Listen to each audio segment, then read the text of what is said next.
नमस्कार दोस्तों। मैं आयुष वापस आ गया हूं एक ऐसी कहानी लेकर जो आपके दिल को छू जाएगी। एक ऐसी कहानी जो धीरे धीरे पनपते प्यार, तड़प और अनकही भावनाओं से भरी है। तो बैठ जाइए, क्योंकि ये सिर्फ एक कहानी नहीं बल्कि एक एहसास है। ये उन दिनों की बात है जब गर्मियों की छुट्टियों में मैं अपने मामा के घर आया हुआ था। गांव का शांत माहौल, खुला आकाश और पेड़ों की हल्की सरसराहट, सब कुछ एक अलग ही सुकून देता था। लेकिन मुझे क्या पता था कि इस बार की छुट्टियां मेरी जिंदगी हमेशा के लिए बदल देंगी। एक दिन शाम को एक काले रंग की एसयूवी घर के बाहर आकर रुकी। गाड़ी से एक लंबे चौड़े और बेहद हैंडसम आदमी उतरे।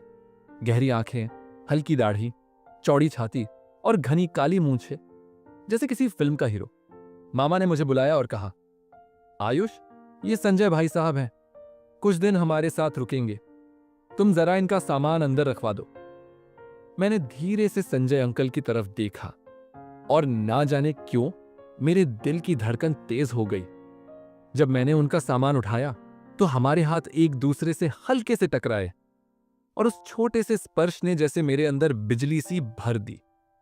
संजय अंकल कुछ दिनों के लिए गांव आए थे और हम अक्सर साथ समय बिताने लगे। वो बहुत हंसमुख और खुले विचारों वाले थे। धीरे धीरे हमारी बातचीत बढ़ने लगी। हम साथ में खेतों में घूमते, नदी के किनारे बैठकर बातें करते और कई बार वो मुझे हल्की हल्की छेड़ते भी। कई बार जब वो हंसते तो उनकी आंखों में एक अलग चमक होती जिससे मेरा दिल बेकाबू हो जाता। एक दिन की बात है, शाम का समय था। हल्की बारिश हो रही थी। मैं बरामदे में बैठा था और सामने वाले आम के पेड़ को देख रहा था। तभी पीछे से संजय अंकल आए और मेरे पास बैठ गए। उन्होंने धीरे से पूछा, क्या सोच रहे हो? मैंने कहा, बस कुछ नहीं, आपको देख रहा था। अंकल हल्का सा मुस्कुराए। फिर उन्होंने कहा, आयुष, तुम्हारी आंखों में कुछ अजीब सा है। एक सवाल जो तुम मुझसे पूछना चाहते हो लेकिन कह नहीं पा रहे। मेरी सांसें तेज हो गईं। क्या अंकल समझ चुके थे कि मैं उनके लिए क्या महसूस कर रहा हूं? मैंने हिम्मत जुटाई और कहा, अंकल, कभी कभी हमें कोई इतना अच्छा लगने लगता है कि उसे खोने का डर भी लगता है।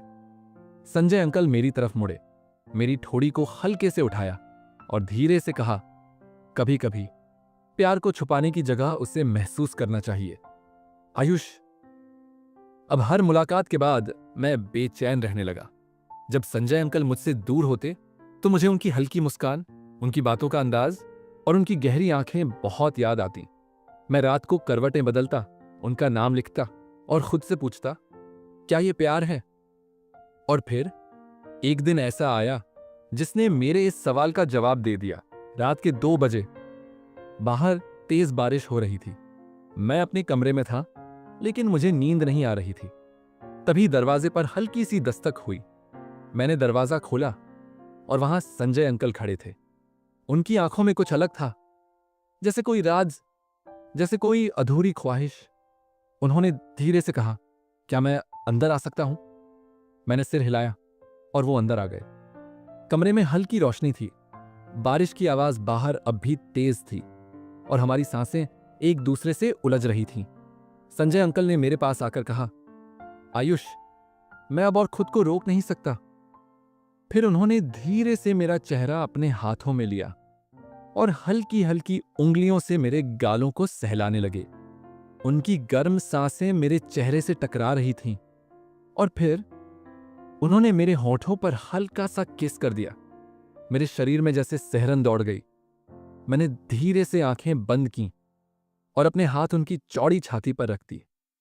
फिर मैं भी खुद को रोक नहीं पाया और हम दोनों ने पहली बार एक दूसरे को पूरी तरह महसूस किया। वो रात सिर्फ एक प्यार की रात नहीं थी, वो एक दूसरे को अपनाने की रात थी। सुबह जब मेरी आंख खुली तो संजय अंकल मेरे पास ही थे। मैंने करवट ली और हल्के से उनकी ओर देखा।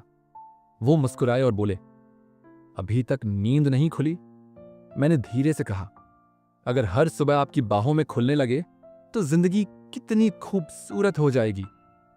संजय अंकल ने मेरी आंखों में देखा और बोले, तो फिर हमेशा के लिए मेरी बाहों में रहो। क्या तुम मेरे साथ जिंदगी बिताना चाहते हो? मेरे दिल की धड़कन तेज हो गई। मैंने हल्के से उनके होठों को छुआ और कहा, हाँ, मैं हमेशा आपके साथ रहना चाहता हूं। संजय अंकल ने मुझे अपनी बाहों में कस लिया और उस सुबह की हल्की रोशनी में हमने एक दूसरे से हमेशा के लिए जुड़ने का वादा कर लिया।